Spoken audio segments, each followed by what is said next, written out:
Excellence.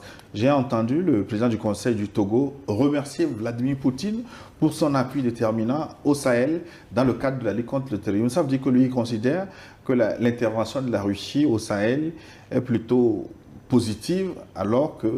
Moi, je ne suis pas interprète des intentions du PC. Non, pas intention, il l'a dit. Oui, disons de ce que le PC pense.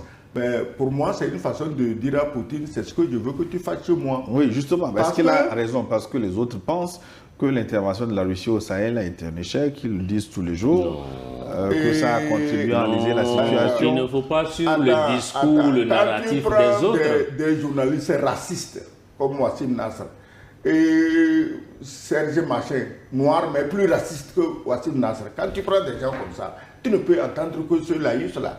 Et ils ont encerclé Bamako, non? Ils vont prendre Bamako, non? Ils l'ont pris. Les Russes sont là. Quand on parle d'aide logistique, il ne s'agit pas de filer de vieilles Kalachnikov à nos armées. Non, nos armées ont déjà des Kalachnikov. Il faut la logique, il faut commencer par les radars et les satellites. Comment est-ce que les Maliens, les Burkinabés et les Nigériens arrivent aujourd'hui à terroriser les terroristes, pour reprendre l'expression de Charles Pasqua, qui est le ministre français de l'Intérieur, qui avait dit qu'il va terroriser les terroristes, et il a réussi effectivement à les terroriser. Aujourd'hui, malheureusement, en France, il n'y a pas de gens pour terroriser les terroristes, mais il y a les gens pour nourrir, encourager les terroristes. C'est différent. Donc, les pays-là ont un soutien logistique, à commencer par les radars. Vous vous réunissez à 2 ou à 3 dans une forêt, même dans une forêt, on vous voit. Si le radar ici à terre ne vous voit pas, le satellite en haut vous voit. Mais hier, moi, j'ai suivi un reportage, j'ai eu froid dans le dos. Les militaires ukrainiens qui racontaient que les drones les repèrent où qu'ils soient.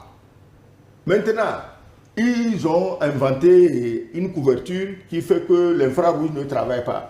Mais quand il court un peu, que sa sueur pénètre le tissu, l'infrarouge se déclenche. Donc il court un peu, il est obligé de se cacher, que la sueur sèche, et il se lève, il court un peu. Mais le drone, lui, n'attend pas, il n'est pas dans tes amusements, il te repère, il tabac.